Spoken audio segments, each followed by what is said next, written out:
再来早起看世界，镜头来埃及。埃及的总统大选结果即马出来啊！现任的总统塞西伊要9成的选票选调，要展开伊第6年的任期。3天的选举，埃及的选举机构即马是表示投票率有66.8%，创下新高。也俄罗斯总统普廷嘛去登记要参选，伊是要以独立的身份投入明年俄罗斯的总统大选。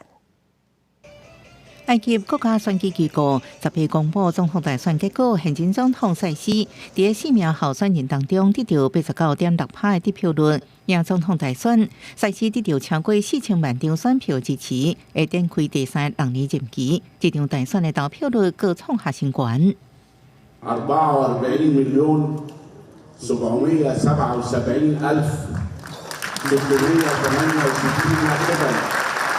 بنسبة مشاركة وصلت 66.8%。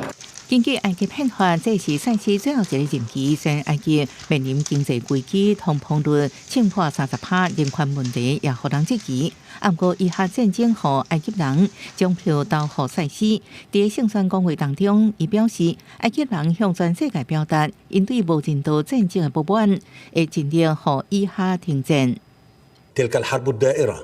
على حدودنا الشرقية والتي تستدعي استنفار كل جهودنا للحيلولة دون استمرارها بكل ما تمثله من تهديد للأمن القومي المصري بشكل خاص وللقضية الفلسطينية بشكل عام。俄罗斯总统普廷10日起，各个中选会交文件第5摆登记参选总统。普廷用独立身份参加2024年总统选举，不是用代表政党参选。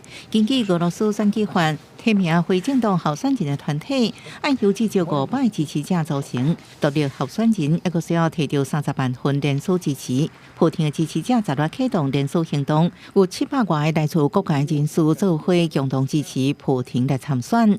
公司新闻，陈伟仁报道。